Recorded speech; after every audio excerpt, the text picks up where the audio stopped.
ጥበብ የንግግር ችሎታ ሳይሆን ከእግዚአብሔር የምንቀበለው ስጦታ ነው። እግዚአብሔር ቃል ሲናገር የጥበብ፣ የእውቀት፣ የማስተዋል መንፈስ ይላል። ከእግዚአብሔር የምንቀበለው ከመንፈሱ የምንካፈለው ስጦታ እንደሆነ እግዚአብሔር ቃል ይነግረናል። ብዙ ሰዎች ጠቢብ የሆኑ ይመስላቸዋል። ጥበብ የሚገኘው ከእግዚአብሔር ነው። እውነተኛው ጥበብ ማለት ነው። ጥበብ ምንጩ ብዙ ነው።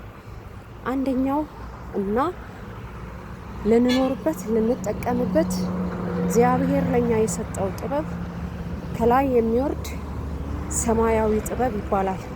እሱ ጥበብ ከላይ ነው የሚወርደው፣ የሚሰጠው ከእግዚአብሔር ነው።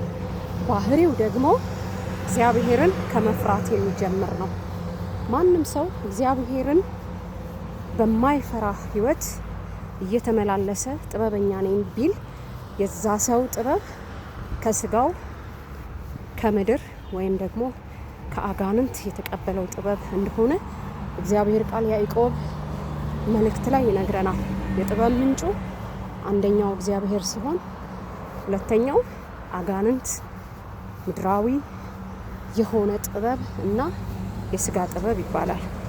ከእግዚአብሔር የተቀበልነው ጥበብ ታራቂ ነው፣ እሺ ባይ ነው፣ ገር ነው፣ ትሁት ነው። እግዚአብሔርን ከመፍራት የሚጀምር ነው። ስለዚህ ጥበብ ምንድን ነው ለሚለው ጥበብ እግዚአብሔርን መፍራት ነው። መጽሐፍ ቅዱስ እንደዛ ይለናል። የጥበብ መጀመሪያው እግዚአብሔርን መፍራት ነው ይለናል። እና እግዚአብሔር በጥበብ መንፈስ ይሙላል። ጊዜውን እንድንዋጅ፣ ዘመኑን እንድንዋጅ፣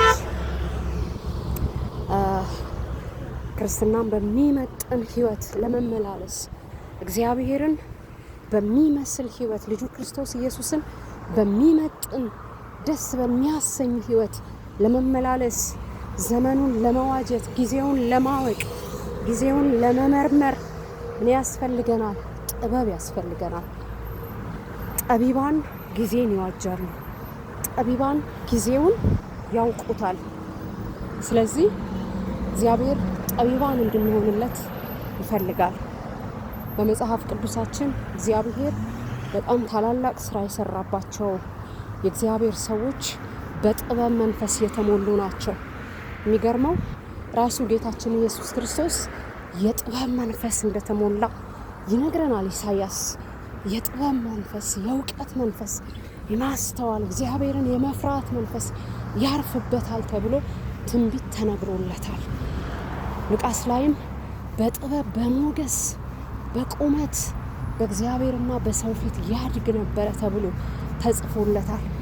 ጌታ ለሆነው ለኢየሱስ ክርስቶስ ይሄ ጥበብ ካስፈለገው በምድር ላይ ለነበረው የአገልግሎት ዘመን ስጋ ለብሶ በተመላለሰበት የስጋው ወራት ያለ ጥበብ እንዳልተመላለሰ ሁሉ እኛም ጥበብ ያስፈልገናል። በጥበብ ነው ዘመኑን የምንዋጀው። በጥበብ ነው እግዚአብሔርን የምንፈራው። በጥበብ ነው ሁሉን ነገር በአስተውሎ ማድረግ የምንችለው ጠቢባን ስንሆን ነው። ዝም ብሎ ሰዎች እንድንሆን እግዚአብሔር አይፈልግም። እግዚአብሔር ራሱ የጥበብ ምንጭ ነው ስንል እግዚአብሔር ጠቢብ አምላክ ነው። ምድርን የመሰረታት ሰማይን የሰራው በጥበብና በማስተዋል እንደሆነ ቃሉ ቁልጭ አድርጎ ይነግረናል። የሆነ በቃ ዝም ብሎ ሰው የለም። ጌታን እያመለከ መጽሐፍ ቅዱስ እያነበበ ሰው ዝም ብሎ አይነት ማንነት ሊኖረው በፍጹም አይገባም። መጽሐፍ ቅዱስ ያስተማረን ጠቢብ እንድንሆንለት ነው።